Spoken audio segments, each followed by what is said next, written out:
autre masla que il arrive souvent que lorsque un homme ou bien une femme est atteint d'une crise d'épilepsie, eh bien immédiatement, sans faire des analyses, sans diagnostiquer la maladie, eh bien immédiatement, les gens ont l'habitude de dire voilà, cette femme-là ou bien cet homme-là est possédé par un djinn.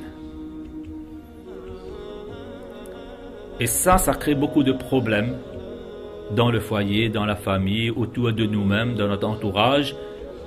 Voilà pourquoi il est grand temps maintenant de bien clarifier les choses. Tant qu'on n'est pas au courant d'une chose et tant qu'on n'a pas vérifié une chose, on n'a pas analysé, on n'a pas amené des preuves, des arguments, etc., cessons de supposer les choses.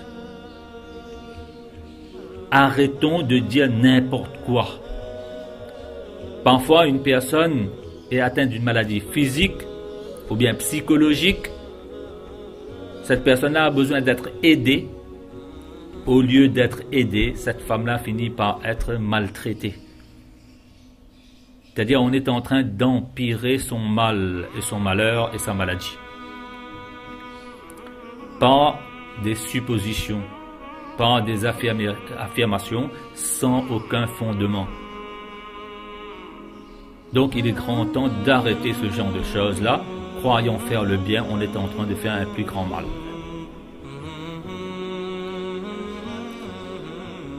Il y a un autre masla en matière de croyance qu'il faut obligatoirement éliminer et supprimer dans notre vie quotidienne. Parce qu'il y a des gens qui croient qu'Allah Tabaraka wa Ta'ala a accordé un certain pouvoir aux grands saints de l'islam. Et que ces saints de l'islam-là sont détenteurs de plusieurs solutions de nos problèmes. Par exemple, si je veux avoir la prospérité, la fertilité, la longévité, et je ne sais encore combien de thé, eh bien là, on part voir ces grands saints de l'islam-là, et là, à ce moment-là, on lui donne de l'argent, et on le flatte, et on lui dit telle chose, que voilà, si cette personne-là, on va le contenter, on va le faire plaisir, eh bien, il détient le pouvoir de résoudre tous mes problèmes. On en a fait de ces saints-là des dieux vivants sur terre. Or, le seul qui a le pouvoir et qui détend la solution de nos problèmes, eh bien, il est unique. Il s'appelle Allah subhanahu wa ta'ala. Les gens peuvent faire dua pour nous. Les gens peuvent nous aider. Mais ces gens-là, ce sont des créatures d'Allah. Ils n'ont aucun pouvoir divin. Et c'est justement ce genre de croyance qu'on appelle le shirk, où on est en train d'associer des créatures au pouvoir divin, à des attributs exclusivement réservés à Allah subhanahu wa ta'ala, que le Coran dénonce souvent. Le Coran combat ce genre de croyance-là et veut qu'on se libère de ces carcans.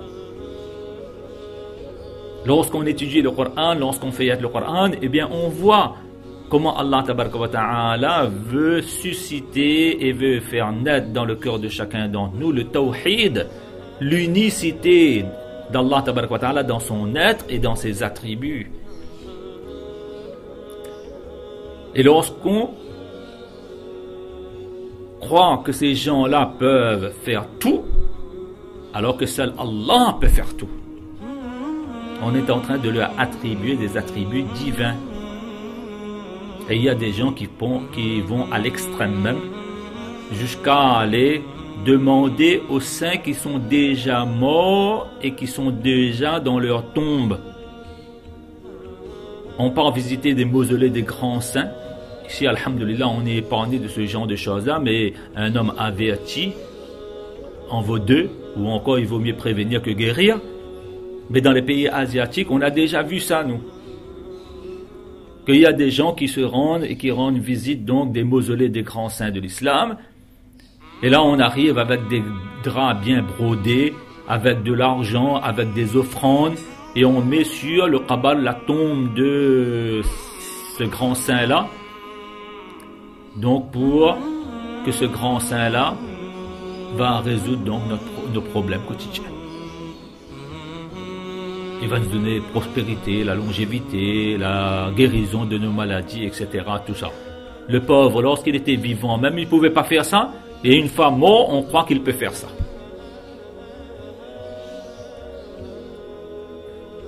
On peut demander à quelqu'un de faire doigt pour nous. Mais lorsqu'on demande à quelqu'un de faire doigt pour nous, c'est exactement comme si on demande à un plombier de nous aider de réparer notre robinet. On a le droit de demander l'aide de quelqu'un, mais on n'a pas le droit de croire qu'il a tout le pouvoir, parce que seul Allah détient le pouvoir. Seul Allah Ta'ala détient la solution de nos problèmes. Parce que les créatures sont faibles. Lorsque les créatures se tournent vers les créatures, c'est un faible qui se tourne vers le faible. Or, le faible doit chercher celui qui est le plus fort. Et le plus fort, c'est Allah Ta'ala. Et c'est ce qu'Allah Ta'ala veut nous imprégner dans chaque position de la salat, en nous disant de formuler Allahu Akbar. Allah est le plus grand. C'est lui qui détient le plus grand pouvoir. Et Inna Allah ala kulli shay'in qadir. C'est Allah Ta'ala seul qui peut tout faire. Donc, il faut arrêter de croire que des créatures ont le plein pouvoir. Si quelqu'un a le pouvoir de faire des miracles, c'est par la permission d'Allah. Si Allah Ta'ala s'interpose, eh bien cette personne-là ne peut rien faire. Il a besoin de l'autorisation d'Allah. Même pour les miracles produits par les prophètes, meilleurs hommes dans ce monde, Allah Ta'ala nous précise dans le Coran, bi'idhni, il pouvait produire ces miracles-là et ces mu'jizas par mon autorisation. Sans mon autorisation, non. Ils n'avaient pas de pouvoir en eux-mêmes, par eux-mêmes.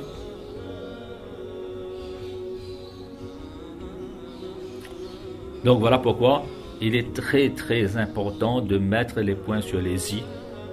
Je vous donne un exemple seulement, où le Coran dit dans ce sens, en parlant d'Ibrahim alayhi salatu wassalam, qui dit une phrase extraordinaire. Qu'est-ce qu'Ibrahim alayhi salatu wassalam dit? Wa idha maridtu fahuwa yashfin.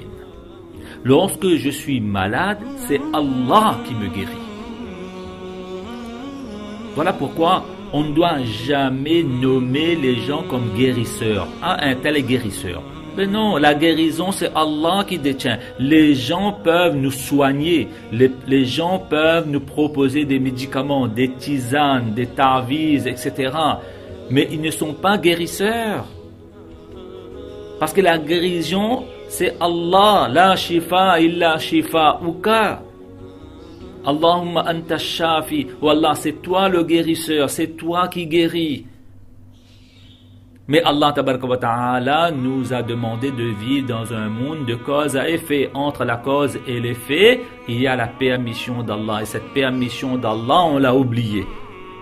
Une cause peut produire un effet que s'il y a la permission d'Allah, la cause en elle-même n'a aucun pouvoir. La cause produit des effets parce qu'il a la permission d'Allah. Le jour où elle n'a pas la permission d'Allah, elle ne peut rien faire. Et Allah Ta'ala nous a montré cela à travers le Coran. Le feu, normalement, brûle, mais n'a pas brûlé Ibrahim alayhi salatu wassalam parce que le feu n'avait pas la permission d'Allah. Le couteau n'a pas coupé la gorge d'Ismaïl alayhi salatu wassalam lors du Qurbani parce que le couteau coupe. Mais ce jour-là, le couteau n'a pas eu la permission d'Allah. Des exemples comme ça, on trouve souvent dans le Coran. Voilà pourquoi il ne faut pas faire confusion. On a le droit de dire à propos d'un médecin qu'il est un médecin. Il est quelqu'un qui nous soigne, qui nous propose des solutions. Mais lui-même, il ne peut pas guérir. s'il pouvait guérir qui que ce soit, ben le docteur, le ta'vizman en personne, ben il ne serait jamais malade. Pourquoi lui-même il tombe malade? Allah est le guérisseur. Allah ne tombe jamais malade. Ça, c'est le guérisseur.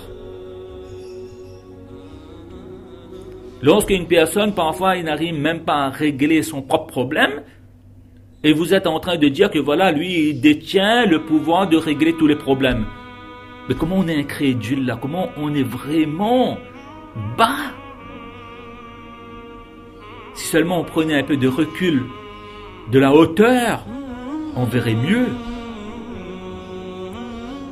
Donc ce genre de croyance, il faut l'exclure et comprendre bien les choses, que nous vivons dans un monde de cause à effet, mais entre la cause et l'effet, il y a l'autorisation d'Allah, il y a la permission d'Allah, c'est Allah qui fait tout.